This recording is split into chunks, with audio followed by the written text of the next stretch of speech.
I gave them everything, my years, my loyalty, my silence. And in return, they gave me nothing but shame. Until I made them sign their legacy away with my name. I'm Miriam Vale. For 40 years, they called me the Help. I served their meals, cleaned their secrets, and stayed silent while they lived like royalty. But silence has a memory. And when the time came, I didn't need to speak loudly. I just showed them what they forgot, that this house was never truly theirs. It was mine. They think I don't hear them. They lower their voices to whispers just beyond the parlor doors, as if age has dulled everything inside me. But I hear. I always hear. That's what happens when you've lived in a house long enough to memorize every creaking floorboard, every echo, every betrayal that hangs in the air like old wallpaper. This place is a grave, I heard Jonas Rothmere say yesterday, voice thick with disgust. She should have died in it, just like grandmother did. He meant me. I sat by the kitchen hearth, hands folded in my lap, staring into the remains of the fire. No one lights it for me anymore. I do it myself, though my fingers ache and my knees fight me every morning. Once, I used to light every fire in this house. I dusted its carved mantels, polished its brass sconces, scrubbed blood from its stone when accidents happened that were never spoken of again. I know this house more intimately than any of the Rothmeres ever did.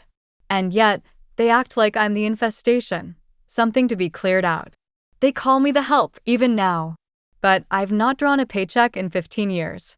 Not since Eleanor Rothmere passed and left her promises floating in the ether. She told me she'd take care of me, that I'd never want for anything. But nothing was ever written, at least, nothing they could find. The family told me to stay out of the way, as though I was a rusting piece of furniture they couldn't quite throw out without feeling a twinge of guilt. I stayed, out of pride, out of foolishness, out of something else I wasn't ready to name. But last night, when I passed the dining room and caught a glimpse of Mara, Jonas' wife, sitting at the head of the table as if she owned the place, I felt something in me shift. She clinked a wine glass against his and said, "Once we sell this rotting carcass, I want a penthouse in the city. No more ghosts. No more caretakers." Caretaker. That's all I ever was to them. A woman without a past, without a name worth remembering. But this house holds more than their linens and silver. It holds secrets, especially the one I hid beneath the third step of the East Wing's servant stairwell. It's time they remember exactly who lived here before them, and why this house, this empire, never belonged to them in the first place. This is not just a story of betrayal. This is a story of reckoning, of suspense, of a legacy rewritten not with love, but with fire and ink. It was the soft groan of the third stair that led me there again. Years ago, I used to quiet that step with a folded scrap of linen tucked beneath the wood. Eleanor didn't like the noise, said it unsettled her late at night. But after her passing, I let it creak. I wanted the family to hear something in this house still remembered the dead. But that creak held more than just sound. It held the one thing that never should have been mine, yet always was. I waited until the house was still that night. Jonas and Mara had left for the weekend to visit investors, which meant drinks and gossip with people who wore their money like medals. The housekeeper, the new one they'd hired without consulting me, had gone home early, claiming a migraine. I was alone, as they preferred, forgotten. With every step up the narrow stairwell, memories unfurled like old drapes. The scent of lavender and starch. Eleanor's voice floating from her chambers. My own footsteps, younger then, lighter, steadier. And then I knelt. My joints crackled in protest, but I pressed my palm to that third stair. Felt the grain. The groove I'd carved so long ago with a spoon's edge. It was still there, just as I left it. The wood shifted beneath my touch. A breathless second passed, and then the plank lifted, revealing the hollow pocket inside. The envelope was still there, yellowed at the edges, the wax seal dulled with age. Eleanor's handwriting, elegant, deliberate, curved across the front, to be opened only if they forget who truly owns this house. I opened it with hands that trembled not from age, but memory. Inside were 5 pages, handwritten and notarized. A will, her real will, dated 3 months before she died. Every line, every clause, unmistakable in its clarity. She had named me her sole heir, not just to the house, but to every asset the Rothmeres had swallowed under the family trust. And the final paragraph, it was almost cruel in its precision. Should my family attempt to undermine or evict my caretaker and companion Miriam Vale, let this document be activated in full legal force. Her silence all these years was the price of their comfort. Her name shall replace mine on all deeds and entitlements. The Rothmere name ends with me. The house and the truth shall be hers. I sat there for a long time, that paper burning in my lap like a brand. They wanted to erase me, but I was the ink in every chapter of their legacy. Now I held the ending, and I was going to make them read it. I didn't sleep that night. Sleep was a luxury for the content, for the protected. I was neither. Instead, I sat at the dining room table, the same one Mara had claimed the night before, and laid out Eleanor's will before me. I ran my fingers along the parchment's edge, as if her voice might slip through its folds and whisper a final instruction. But she had already said everything she needed to. I just hadn't been ready to hear it before. Now I was. At dawn, I boiled water for tea not because I needed it, but because rituals keep the rage from spilling too fast. The scent of black leaves calmed me, sharpened me. I dressed in the gray wool Eleanor once bought me for winter outings, simple, worn, but dignified. Then I walked to the study, the room Jonas had recently converted into a cigar lounge like a boy playing king. There, tucked behind rows of meaningless decor books, was the small fireproof safe Eleanor always used. Still untouched. I knew the code. Her cat's birthday. Inside it, in a folder marked confidential, I found a certified copy of the will, a bundle of investment records, and a card. A lawyer's name. Douglas Finch, ESQ, the man who once handled all of Eleanor's estate matters, until Jonas forced him out. I called the number. He answered on the 3rd ring, his voice scratchy with sleep. Finch. It's Miriam Vale, I said quietly. There was a pause. Then, Miss Vale. I was wondering when I'd hear from you. You knew. I drew up the documents. Eleanor said you'd come when you were ready. I'm ready now, I said. He didn't ask questions. He didn't need to. Bring the documents. I'll initiate proceedings. But be warned, they'll come at you like wolves. I'm not afraid of wolves, I replied. I've lived in their den for 40 years. That afternoon, Mara returned early. She stepped inside, sunglasses still perched on her head, designer bag slung over one shoulder like a war medal. She barely glanced at me in the hall. You didn't clean the sunroom. I was in the study, I said evenly. She scoffed. And what were you doing there? Reading dust? I smiled. Something like that. By evening, the first domino fell. A courier arrived at the gate with an envelope addressed to Jonas Rothmere. Inside, a formal legal notice. Attached, a copy of Eleanor's original will. I watched from the window as he read it on the front step, his face draining of color, eyes narrowing like a man who just realized the ladder he climbed was leaning against someone else's wall. He looked up toward the house, past the ivy, past the glass. Right at me. For the first time in decades, he saw me, but it was too late.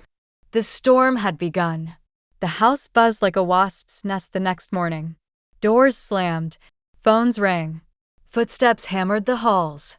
Jonas barked orders to his lawyer over speakerphone as if volume could rewrite legal history. I stayed in the sitting room, hands folded, back straight, listening through the vent just as I had done 1,000 times before, when they whispered about trust funds and inheritance, about keeping the old maid in her place. This time, the whispers were louder. Angrier. Frantic. She's bluffing, Jonas snapped. That will was never probated. It can't hold up. There was silence on the other end. Then his lawyer's voice, hesitant. It's signed, notarized, and stored with the original firm. If Eleanor specified a conditional clause tied to mistreatment or eviction, I never mistreated her. Jonas roared. Mara's voice cut in like a blade. You called her a parasite to my father. You locked her out of the guest wing. Don't pretend this isn't exactly what she was waiting for. I didn't smile. Not yet. But I felt the cold satisfaction bloom inside me like winter frost over old glass. By mid-afternoon, Jonas tried civility. He knocked on my door, actually knocked, and peered inside with the forced grin of a man pretending he hadn't just referred to me as a house rat 3 nights ago. Miriam, he said, voice too smooth, I think we should talk. There's clearly been a misunderstanding. I stood, slow and deliberate. Misunderstanding implies confusion. There is none. I have the will. I have the lawyer. And I have the house. He opened his mouth, closed it again. Then Mara appeared behind him, arms folded, fury radiating off her like heat. This is absurd. You're a servant. You lived off our family. You think one dusty paper gives you the right to take our home? I stepped forward, eyes never leaving hers. Your home? I lived here before you were born. I knew every secret passage, every hiding place, every signature that mattered. You wore the name, Mara. I wore the burden. You don't scare me, she hissed. You will. I closed the door in their faces. That night, a message arrived from Finch, filed and confirmed. The probate court has accepted the original will as valid under the dormant beneficiary clause. Temporary hold placed on all Rothmere assets pending full review. You are now recognized as legal heir of record to the estate. I read the line 3 times. Legal heir.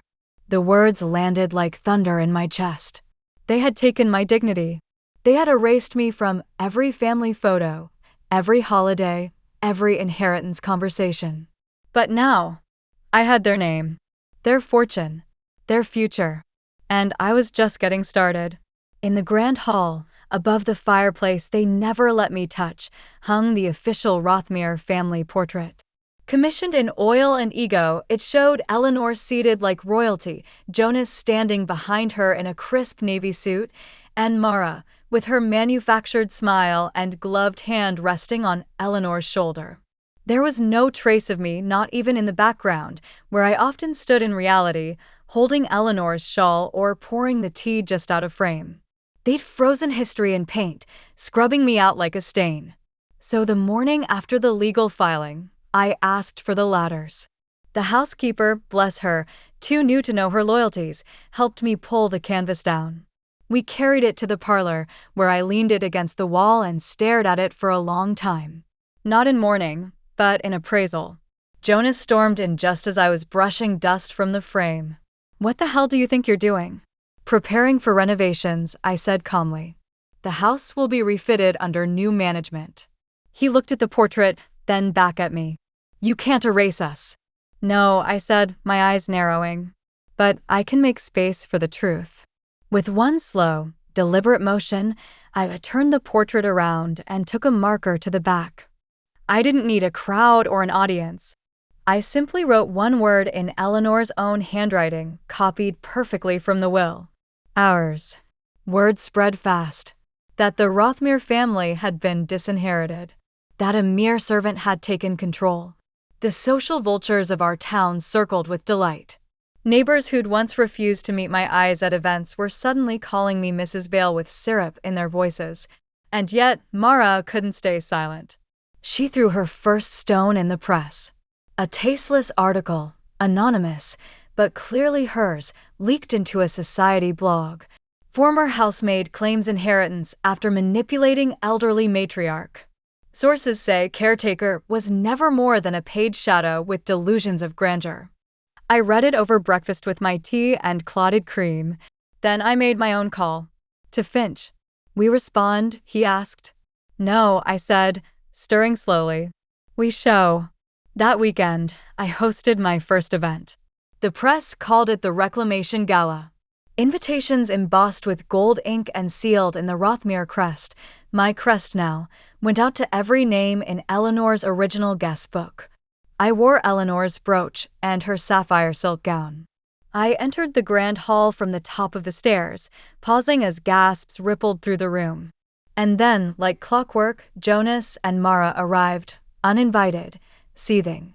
"Is this a joke?" Mara whispered under her breath. "No," I said softly. "This is history corrected." I raised my glass. "To Eleanor Rothmere," I announced. "A woman who knew the difference between blood and loyalty, between appearance and truth, and who entrusted her legacy not to those who bore her name, but to the one who bore her soul." The applause was thunderous. Jonas's face crumbled. Mara turned and walked out. And I stood beneath that empty space on the wall where their portrait once hung, and smiled. They didn't take it quietly. Of course they didn't. I knew the Rothmeres too well to believe they'd go down without claws bared and teeth snapping. And true to form, just 3 days after the gala, the first retaliation came not through the courts or the press, but through the very walls of the house I had just reclaimed. It started with the staff. The new housekeeper, a timid girl named Clara, arrived late, her eyes swollen with tears. "I'm so sorry, Mrs. Vale," she stammered. I have to leave. I've been offered double pay to work at the mayor's estate." I knew that wasn't the truth. Jonas had gotten to her, bought her fear, just like his father used to buy silence. Later that day, the groundskeeper resigned. Then the florist canceled my standing order, citing conflicting loyalties. By sunset, the power had flickered out twice.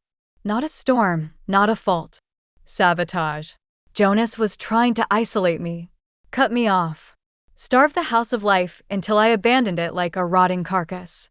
He wanted to make this place feel cursed again. What he didn't know was, I'd lived through worse. I walked the halls that night alone, as I had done for decades. No servants. No guests. Just me and the ghosts of memory. I paused at the East Wing, where Eleanor once kept her private reading room. Dust layered the velvet chaise, and her perfume had long since faded. But when I opened the drawer of her writing desk, I found what I'd hoped for, her leather-bound journal. Not a ledger. Not a list of heirs. But something far more damning. Inside, Eleanor had detailed every Rothmere deception she'd witnessed. Embezzlements, affairs, bribery. Even the night Jonas falsified papers to hide his gambling debts and redirected trust funds into an offshore account. She had written it all down. And now it was mine. The next morning, I mailed one envelope to the Financial Ethics Board, another to the Historic Preservation Trust, containing evidence Jonas had siphoned money from the estate's renovation grant, and a third, anonymous, to the gossip column that once ridiculed me. I didn't have to speak a single word. The truth would do it for me. By evening, news broke. Jonas Rothmere under investigation for financial misconduct. I watched it unfold on the television in the library, the same room where he once told a 12-year-old girl that the help should never touch the good china. Now, he was the one breaking. I made myself a cup of chamomile tea. Not because I was tired, but because the real war had finally begun. And I intended to win it slowly. If Jonas wielded finance like a club, Mara fought with something far more venomous: reputation. She had always been the face, the voice, the curated smile behind the Rothmere name. When the press came knocking, Jonas deferred to numbers. Mara crafted narratives. And she had just unleashed her sharpest one yet. The headline appeared at dawn, plastered across the front page of the city's most-read social column: Widow's Will or Web of Lies. Servant turned heir accused of manipulating frail matriarch for wealth. Below it, a grainy photo of me, walking alone in the garden, accompanied by a fabricated story of emotional coercion, elder abuse, and whispered allegations from confidential sources within the household. Sources that did not exist, except in Mara's imagination. The calls started before breakfast.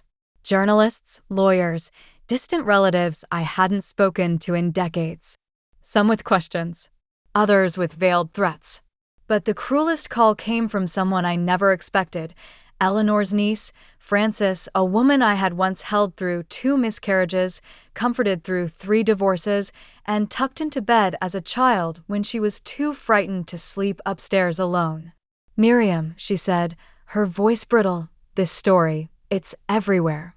You've dragged Eleanor's name into a circus. You should have stayed in the shadows. That's where you belonged." I didn't argue. I didn't defend myself. I simply hung up the phone, and then I opened Eleanor's journal again. Page 79.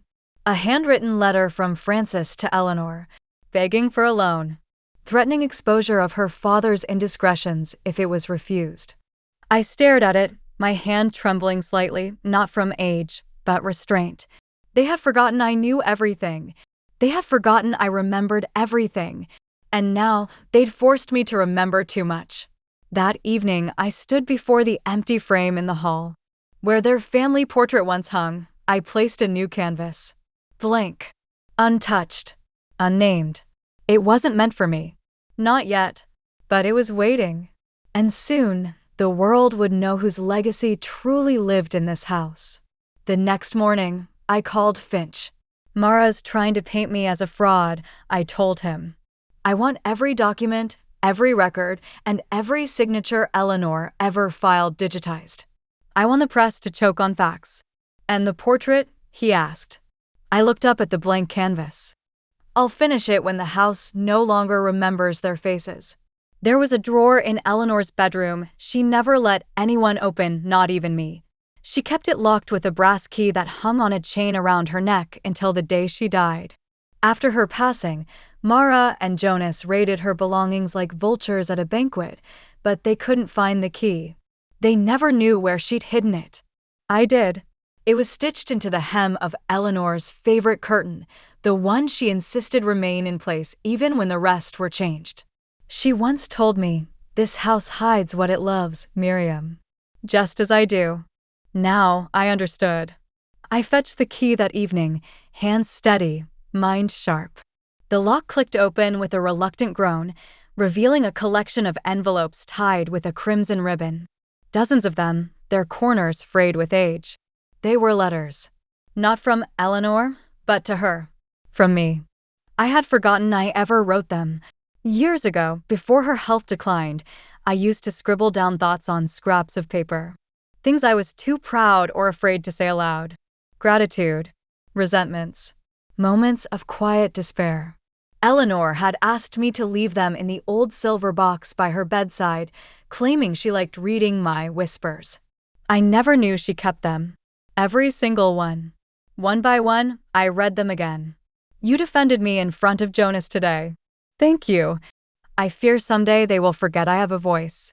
If they ever come for this house, I hope they remember I was its keeper. Its witness. Its spine. I do not want your money. I want your protection. And if not that, then your memory." Each letter was dated, signed. Proof, intimate, irrefutable, that I had lived in this house not as a leech, but as its lungs, its soul. And tucked beneath the final envelope, a note in Eleanor's trembling hand. "If they turn on you, show them this. Make them remember who stayed when they ran." I wept then. Not for what I'd lost, but for what I still carried. This wasn't about money. It was about memory, legacy, truth. The next day, I mailed copies of the letters to 3 of the city's most respected journalists, those who valued narrative over noise.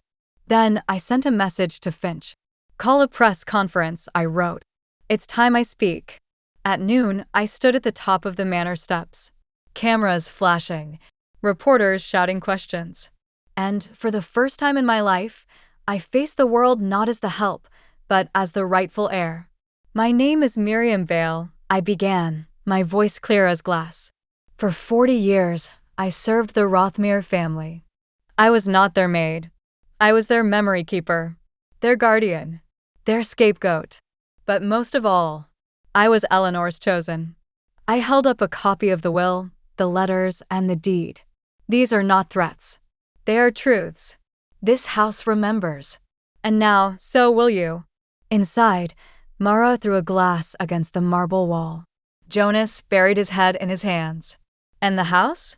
It stood silent, watching, waiting, and finally, remembering. The press conference hit them harder than they expected. For the first time, the narrative shifted. The public no longer saw me as a scheming servant, but as something far more dangerous, an insider with receipts. The letters stirred sympathy. The signed, notarized will rattled the legal community. And the look in my eyes, calm, relentless, left the Rothmeres scrambling to control a fire already out of their hands. That night, the manor's inbox flooded with messages. Journalists, supporters, even former staff members wrote in. Some apologized. Some offered testimony. A few asked for forgiveness. But one message stopped me cold. It was from a former Rothmere accountant, anonymous, cautious, but detailed. He claimed the original will Eleanor left with Finch wasn't the only one. There was another, he wrote. A backup. Locked in a safety deposit box under the family trust. Jonas had it buried the day after her death. Said it was a redundant draft. It wasn't. It had your name written bolder than ever. He attached a photo, grainy, slightly torn, but unmistakable. Eleanor's signature. My name. A clause written in her own hand. In the event of tampering, this will supersede all others. And Jonas had hidden it. I forwarded the message to Finch. His reply was immediate. This is it. This is the dagger. We subpoena the bank records and we go public with the suppression. They tried to bury you, Miriam. Now we bury them. I didn't respond right away. Instead, I stood and walked to the West Wing, long sealed off, coated in dust. I hadn't entered since Eleanor's funeral. But now I opened the old music room doors and stared at the grand piano, still intact, still in tune. I pressed a single key. A low note echoed across the silence. The same note I used to play when Eleanor was sad. A reminder. A comfort. I'm not afraid anymore, I whispered. Then I went to my desk and signed the affidavit that would initiate a federal investigation into the Rothmere estate. That evening, Jonas arrived at the house. Unannounced. Drunk. He banged on the front doors until the butler, newly hired, loyal only to me, opened them. I met Jonas in the foyer, standing beneath the chandelier his mother had once polished herself. You're destroying this family, he slurred. No, I said. You did that the moment you thought I was disposable. He stepped forward, eyes wild. You think you've won? I am Rothmere. You're just a glorified ghost. I held up the subpoena with Eleanor's amended will attached. You were the ghost, I said quietly. I was the one keeping this house alive. He stumbled back, and I watched the moment it hit him. It was over. Not just legally, but spiritually. The house had chosen. And it had chosen me. Power doesn't announce itself. It doesn't come with trumpets or titles. Sometimes, it's just silence, respected, unchallenged. That was the kind of power I began to feel in the days that followed. The subpoenas were delivered. The safety deposit box opened. Inside, Eleanor's handwritten will, dated 2 months after the one Jonas tried to suppress. It was clearer, sharper, her voice unwavering. In it, she left no ambiguity. To my heir, Miriam Vale, you are not a servant. You are not a guest. You are not an afterthought. You are the steward of this house, its legacy, and its truth. There was no space for interpretation. No loophole. Jonas's tampering became an act of legal fraud. Mara's public campaign against me became defamation. And I became unstoppable. On the 4th day after the discovery, the courts froze the Rothmere family trust. Their accounts were suspended. Their lawyers began to pull away. No firm wanted to be tied to a sinking ship. Jonas was summoned for questioning. Mara was issued a cease and desist. And me? I received an offer from a national news program to share my story. I declined. Not out of fear, but because some victories are best felt within the walls where the betrayal was born. Instead, I began restoring the manor. Room by room. I stripped away Mara's modern minimalism and brought back the velvet, the oak, the warmth Eleanor loved. I rehired the staff who had served with dignity and dismissed those who had sold their souls to Jonas. I even returned to the attic, the cold space they had once banished me to, and turned it into a library, filled with Eleanor's writings, my letters, and portraits of those who had once been unseen, including me. A new painting was commissioned, not of me alone, but of the house itself, bathed in the golden light of dusk. Because it wasn't just mine now. It was finally what Eleanor intended it to be, a legacy not built on blood, but on truth. Then, one night, as I sat in the music room by candlelight, there came a knock at the door. Gentle, almost reverent. I opened it to find Mara standing there, her clothes wrinkled, her hair limp, her eyes hollow. "I have nowhere to go," she said, voice flat. I stepped aside, let her enter. She looked around the foyer, at the portraits, the polished floor, the distant hum of a house finally at peace. "I thought I owned all of this," she murmured. "No," I replied. "You only lived here." She turned to me. "So what happens now?" I looked at her, long and quiet. And then I said, "That depends on whether you came here to apologize or to beg." Mara chose neither apology nor humility. Instead, she sat at the edge of the settee, her back straight, her tone defiant, and tried to negotiate. "We can split the estate," she said. 50-50. Publicly, we say it was all a misunderstanding. You'll have your name on the deed, and I'll have mine on the public narrative. I didn't interrupt. I let her talk, watching her face as desperation wove itself around every carefully chosen word. She didn't come to make peace. She came to regain control. "You can't win this battle through shame," she added. "People forget. But they remember what you let them believe." "Is that what you did, Mara?" I asked.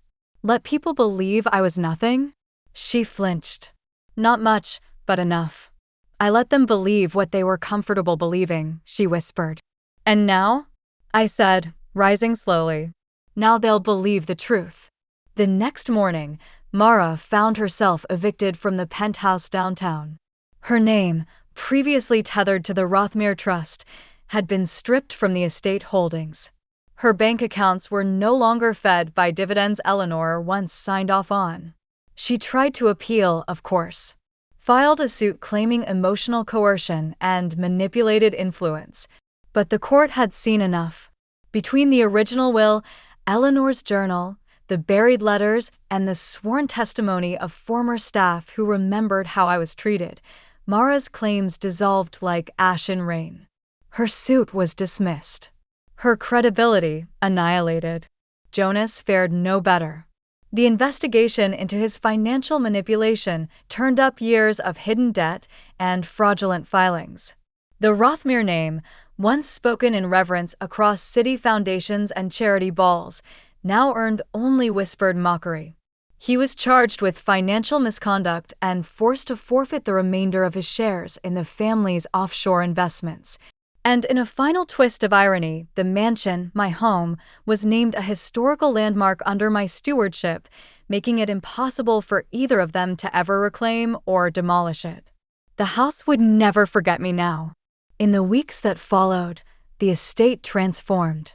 The marble was polished, the chandeliers restored. But more importantly, the silence that once coated these walls like dust began to lift. Children laughed in the gardens again. Nieces and nephews of former staff I welcomed into the grounds. Paintings were replaced with new ones, of the staff, of Eleanor, of me at the piano. I started receiving letters from strangers. People who had been erased by families like the Rothmeres. Women like me. Men pushed aside. Children who had grown up watching the power-hungry devour kindness and call it inheritance. I read every letter. Every story. And I wrote back. One letter read, "You made me believe we could take it back.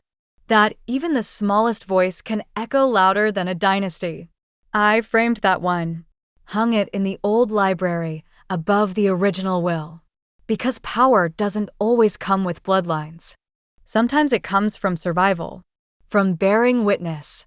And from refusing, at last, to stay silent. I used to believe legacy was something etched in stone, passed down through names and titles like heirlooms, too heavy to question. That was what the Rothmeres taught me. That legacy was something you inherited, not something you earned.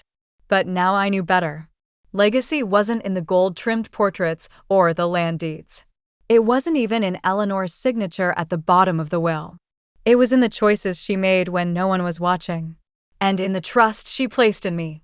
Not because of obligation, but because of truth. The day the house was officially registered under the Vale Preservation Trust, a foundation I created in my name, I walked the estate grounds at sunrise.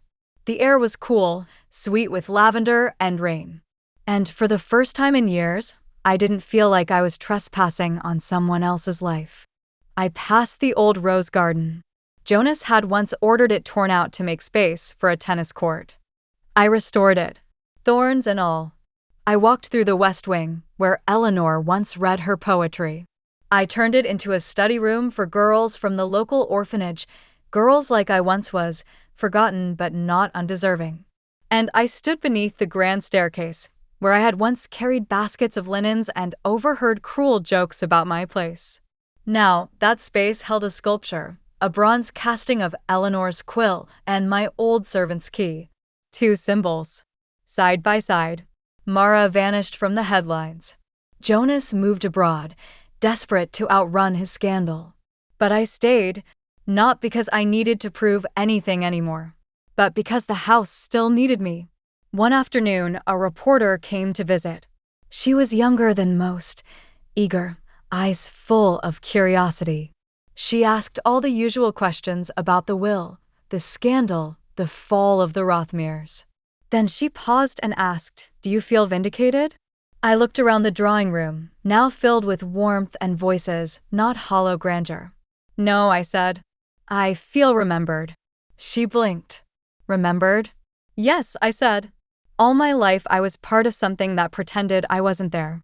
I cleaned its floors, fed its children, carried its burdens, but I was always invisible. Now I don't need them to see me. The house does, and that's enough." As she left, she turned and said quietly, "They'll write books about you, you know." I smiled faintly. Let them. The final portrait was unveiled that evening. It wasn't of me. It was of Eleanor. But this time, she wasn't seated like a queen. She stood beside a fireplace, laughing, her hand resting not on Jonas's shoulder, but on mine. Painted from memory, from truth. The gallery applauded, but I didn't hear the noise. I heard Eleanor's voice in my heart, whispering, "You kept it safe, Miriam. You gave it back its soul." And, for the first time, I believed her. It didn't happen all at once. The house didn't suddenly warm itself or greet me with open doors. No, the change was subtle, soft, like waking from a long, cold sleep. The dust didn't just vanish, I swept it. The silence didn't break with noise, it hummed with intention. Every day, as I restored another corner of the manor, I felt the house settle not with resistance, but with recognition. As if it remembered I had always been here, as if it had been waiting for me to come home. The local papers began calling the manor the house that chose her. They meant it poetically, but I knew the truth. This house had seen every cruelty they ever inflicted on me. It remembered the locked attic door, the meals Mara refused to let me share, the name Jonas would mutter behind clenched teeth, invisible. But it had also seen me pick up every shattered glass, tend every hidden bruise on Eleanor's aging hands, and walk its halls in the dead of night when grief stalked its rooms. The house remembered who truly kept it breathing. So yes, perhaps, in its own way, it had chosen me. One rainy afternoon, I lit a fire in the east parlor, the one that had been sealed since Eleanor died. I hadn't dared enter it until now. There, on the mantel, still sat her favorite brass clock. Still ticking. Still stubborn.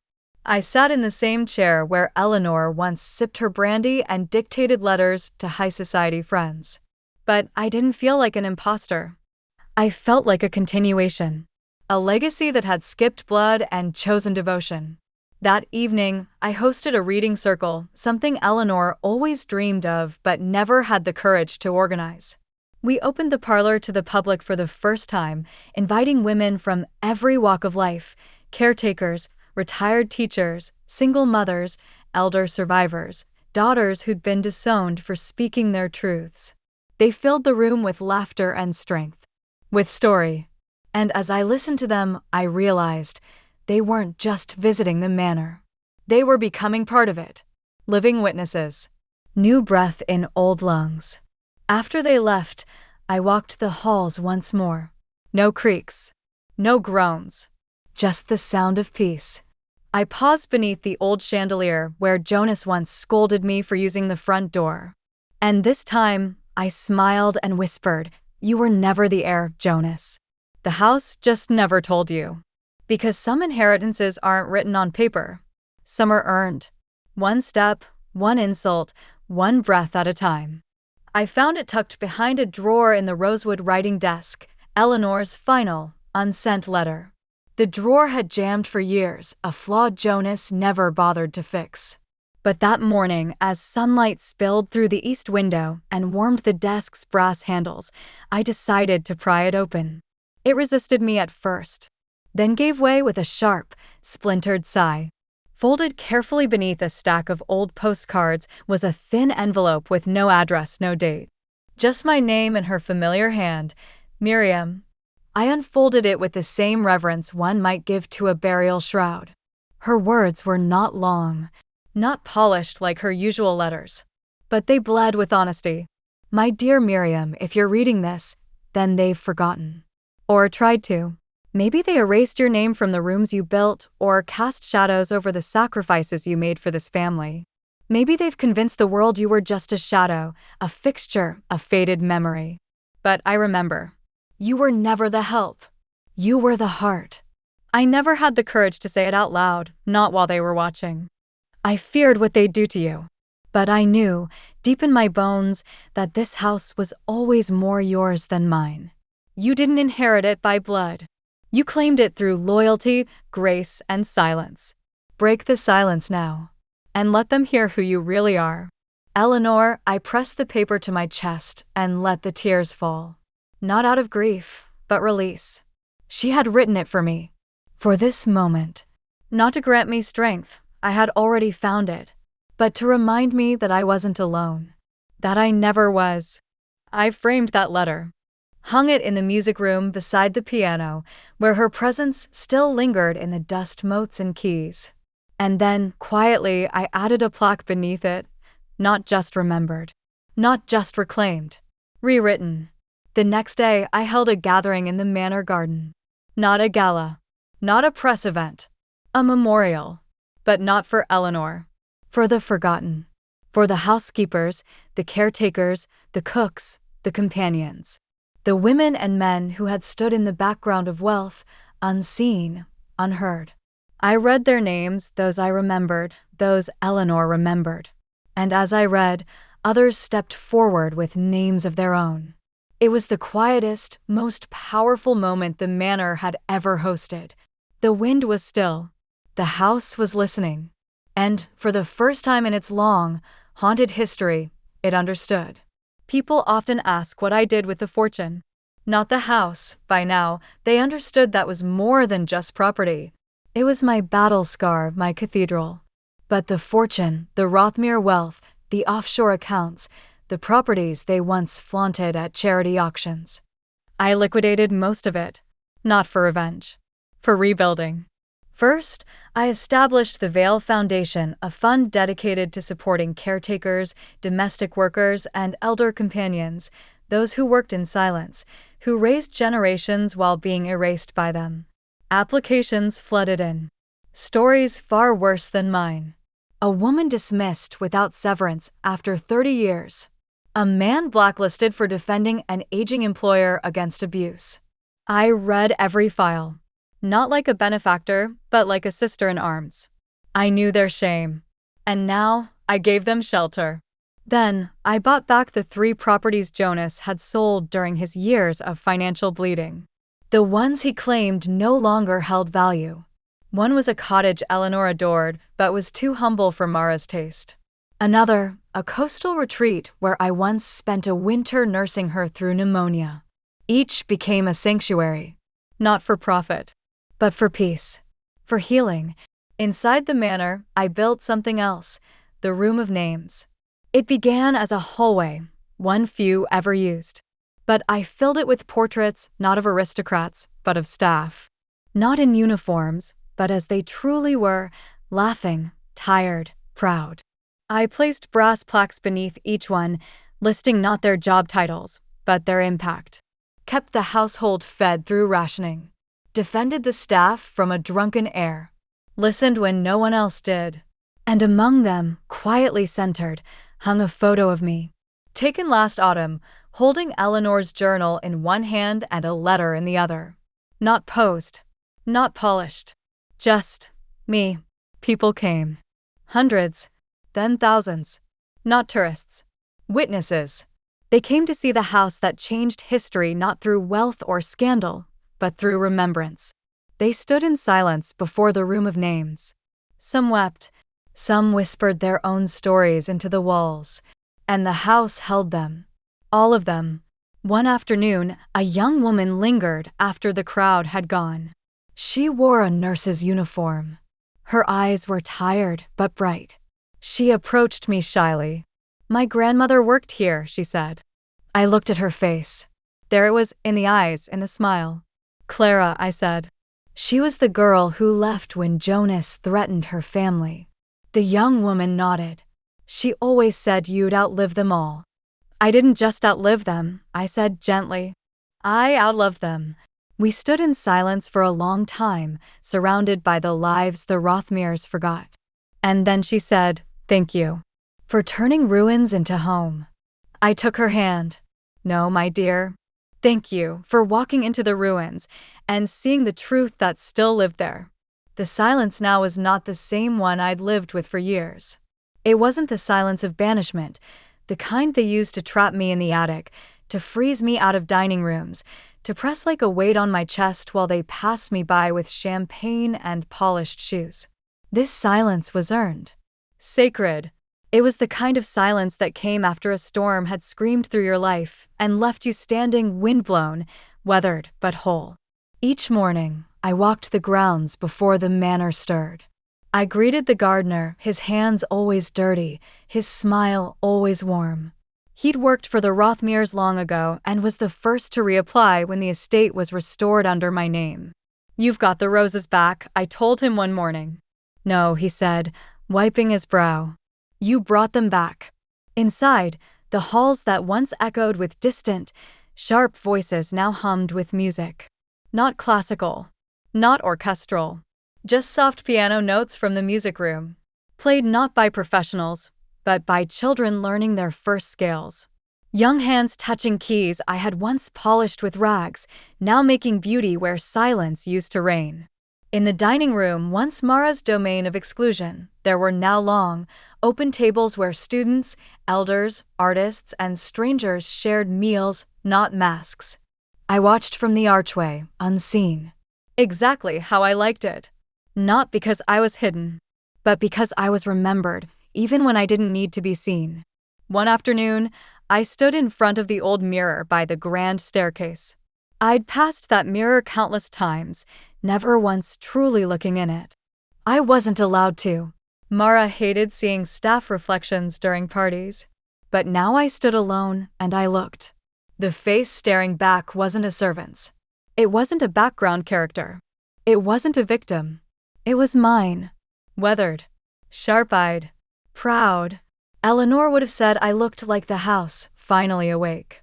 That evening, I lit a single candle in the West Wing, a ritual I began each month to honor the memories that couldn't be hung in frames. I sat in the quiet, letting the flame flicker across the walls, and whispered to the house. They tried to make me disappear. The flame swayed gently, but I stayed, and the house, it didn't groan or moan or creak like it used to. It breathed, softly, and I knew, this silence, this beautiful earned silence, they can never steal again. It arrived on a Wednesday. Cream-colored envelope. Heavy parchment. The kind only the rich or desperate use to mask intent. The return address read, "The Rothmere Legacy Restoration Committee." I nearly laughed. Inside was a formal invitation, polite, polished, and written as though nothing had ever happened. "You are cordially invited to attend the inaugural Rothmere Legacy Gala, held in honor of the family's historic contributions to culture and philanthropy. Your presence would be most meaningful to the hosts, Jonas and Mara Rothmere." There was no apology, no acknowledgement, only entitlement dressed in gold leaf and desperation. I sat with the letter for nearly an hour before deciding what to do. Not whether I would attend. I already knew I would. The question was how. The gala was to be held at a luxury hotel downtown, sleek, soulless, modern. Everything Eleanor would have hated. But it was the only venue Jonas could afford now, having been exiled from every historical property once under the Rothmere name. They expected me to come quietly, humbly. Perhaps even to decline and let them have one last night of illusion. Instead, I arrived through the main entrance in a vintage car from Eleanor's collection, restored to perfection and gleaming like old pride. My gown was deep sapphire. My escort none other than Douglas Finch, who had become not just my legal champion, but my trusted friend. When I entered the ballroom, the room stopped breathing. Mara spotted me first. Her wine glass trembled slightly. Jonas turned a shade paler. I didn't speak to them at first. Instead, I greeted every guest with warmth and patience. The same guests who once avoided my eyes in the manor. Now they leaned in to hear me speak. They laughed at my jokes. They called me Madame Vale. Jonas approached eventually, as I knew he would. "You came," he said tightly. "Of course," I replied. "It's important to attend funerals." He blinked. "Funerals?" I smiled gently. "Of delusions." Mara tried once more to spin the narrative.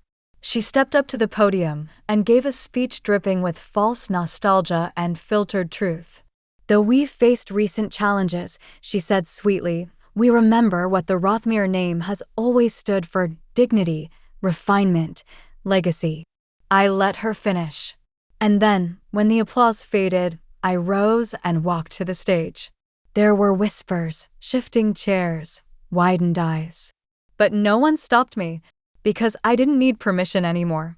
"I was once told I didn't belong at Rothmere events," I began, calm and measured. "That I was simply the help, a shadow at the edge of the room.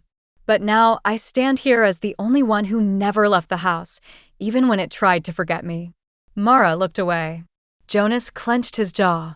"I did not inherit a fortune," I said. "I earned a truth. A legacy not built on names or bloodlines, but on endurance, on service, on silence that spoke volumes." And then I paused. Just long enough for the weight to settle. To those who still think history is written by the powerful, I offer a correction. Sometimes, it's rewritten by the forgotten.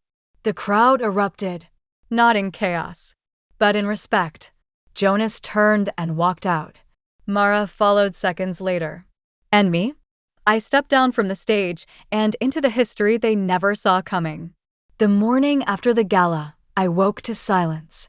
Not the empty kind, but the peaceful kind. The kind that comes after something long unfinished has finally ended.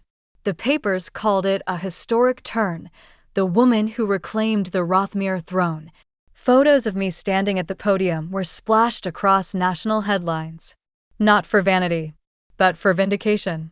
They had tried to erase me. Now I was the headline. Jonas officially resigned from every board bearing the Rothmere name that week. His lawyers negotiated a quiet exit, claiming personal reasons for his departure. But those who had watched the fall unfold knew better. He left the country shortly after. Some whispered of a life abroad, others of bankruptcy. I never asked. I didn't need to. His story was no longer part of mine. Mara didn't disappear, not entirely. She attempted to claw her way into new circles, rebranding herself as a legacy consultant, offering advice to women navigating society's unfair structures. I allowed her to host 2 such seminars before I published Eleanor's personal journals, detailing exactly how Mara once stripped power from others behind closed doors. The speaking invitations dried up, and so did her reputation. As for me, I didn't gloat. There were no parades, no champagne toasts. That was never my way. Instead, I walked the halls of the house, as I always had, quietly, reverently. Only now, every step felt rooted in belonging. I opened the attic and turned it into a writing room. I converted the cellar, where they once kept servants' tools, into a small museum, showcasing letters, ledgers, and the unsung stories of the hands that had built the Rothmere legacy from the ground up. One rainy afternoon, I visited Eleanor's grave. I hadn't been in years. I brought lilies, her favorite, and knelt beside the stone.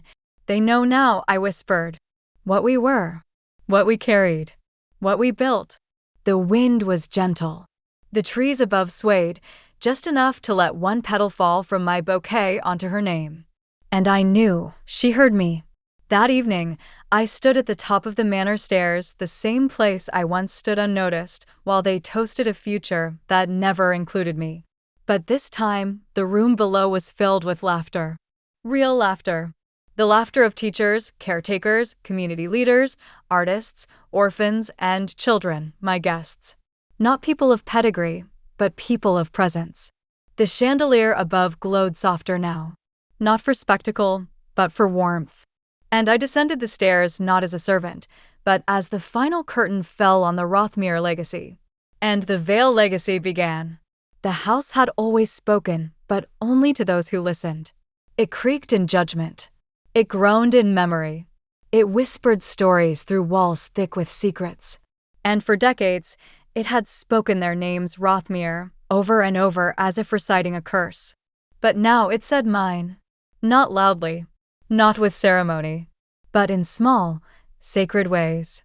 It said my name when a letter arrived addressed to Madame Miriam Vale, Lady of Rothmere Estate, from the Historical Preservation Council, naming me their honorary patron.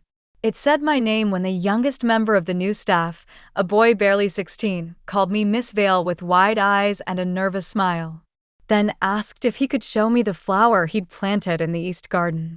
It said my name when guests asked for a tour and paused reverently by my portrait, not because it hung where the Rothmere families once did, but because it hung in place of it. And most of all, the house said my name in its stillness, in its peace, because for the first time in its long, tormented life, the house no longer had to remember injustice. It could finally remember me. One morning, I opened the west wing windows. It was spring. The breeze carried the scent of lilac, Eleanor's favorite. The garden had bloomed fully, wild and bright, as if even the soil had begun to forget who once walked on it in scorn. I sat at the edge of the piano bench where so many confessions had once been whispered. I didn't play. I just listened. And the house answered me. In the rustle of the leaves, in the rhythm of distant footsteps from children laughing in the halls, in the soft clink of teacups in the parlor, once forbidden, now overflowing with warmth and company. This was not the house of Rothmere anymore. It was mine. I left the front doors open that afternoon, an unspoken invitation to anyone who had ever been left on the outside. And as the sun poured through the entryway, dancing across the checkered marble and dusting the staircase in gold, the house did not echo. It welcomed. I always thought inheritance was something you received, an object, a fortune, a name. But now, in the quiet beauty of a life reclaimed, I understand what it truly is. It's not what's handed down. It's what you refuse to let be taken. And this house, this legacy, this name, was my final inheritance. Not because Eleanor gave it to me, but because I took it back when no one else believed I could. Years had passed. The roses bloomed brighter now, unafraid of pruning hands. The walls no longer remembered footsteps of the cruel, only the careful rhythm of those who loved, who served, who endured. I sat in the garden one morning, the sun warm on my face, a notebook in my lap. Inside it, a story written in my own words, not Eleanor's voice, Not the Rothmere records, not the gossip columns. Mine. It began not with an estate or betrayal, but with a single truth. I was the woman they tried to forget. And now I am the legacy they cannot escape. When I died, years later, I asked for no monument. No statue. Just a brass plaque at the front gates, beneath the climbing ivy, simple and quiet. Miriam Vale, the woman the house remembered. The woman who made it remember others. Welcome home. And to this day, when visitors walk the halls and ask, "Whose story is this?" the staff smile and reply, "Hers." The one they buried. The one who rose. The end of betrayal. Of silence. Of forgetting. And the beginning. Of everything else. Here the story ends. Thanks for watching. Hit like, share, and subscribe to my channel for more true tales and real stories.